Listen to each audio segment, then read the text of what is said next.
फजर के टाइम ये एक स्टोरी आपके साथ शेयर करना चाहूँगा कि सुबह फजर के टाइम मैं अपनी बेगम को उठा रहा था नमाज के लिए। उसको आवाज़ दी तो उसने कहा जी मेरे पेट में बहुत दर्द हो रहा है, मैं नहीं उठ सकती, आज जो है ना मुझसे नहीं उठा जाएगा। तो मैंने उससे कहा, मैंने कहा तुम्हें सूरत अल बकरा की आयत नंबर 153 याद है? कहते जी कौन सी वाली आयत? मैंने कहा जिसमें अल्लाह ताला ने कहा है या अय्युहल्लज़ीना आमनु इस्तईनु बिस्सब्रि वस्सलाह इन्नल्लाहा मअस साबिरीन। कहती जी याद है।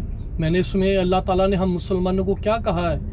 ए ईमान वालो, नमाज और सब्र से अल्लाह की मदद हासिल करो, बेशक अल्लाह सब्र करने वालों के साथ है। देखो तुम्हें इस वक्त तकलीफ हो रही है, तुम्हें परेशानी है, तो तुम नमाज पढ़ो, सब्र करो, नमाज पढ़ो, इंशाअल्लाह अल्लाह ताला तुम्हारी मदद करेगा। नमाज पढ़ लो, फजर का टाइम है, उसके बाद मैं तुम्हें ले जाता हूँ कहीं हॉस्पिटल, डॉक्टर के पास ले जाता हूँ। खैर जी उसने उठकर वज़ू किया और मैं चला गया मस्जिद नमाज पढ़ने के लिए। जब मैं मस्जिद से नमाज पढ़ कर आया हूँ तो आकर जब मैंने उससे पूछा कि चलो भी चलें डॉक्टर पर, तो उसने कहा मेरी तो दर्द सारी ठीक हो चुकी है। मैंने कहा वाकई बिल्कुल ठीक हो चुकी हो? उसने कहा बिल्कुल जी मैं अब बिल्कुल ठीक हूँ। तो मुझे वही बात याद आ गई कि कुरान पाक के अंदर शिफा है। हम जब कुरान पाक पर अमल करते हैं तो अल्लाह हमारी मदद करता है।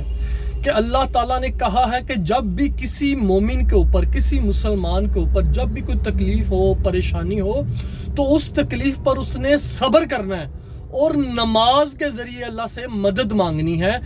बेशक अल्लाह सब्र करने वालों के साथ है।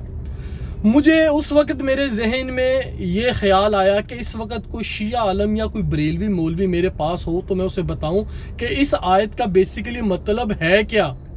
उन लोगों ने इस आयत को कहीं और फिट कर दिया, इसका मतलब यह बना दिया है कि जी नाउजुबिल्लाह गैरुल्लाह से मदद मांगना जो है वो शिरक नहीं है, हालांकि गैरुल्लाह से मदद मांगना शिरक है।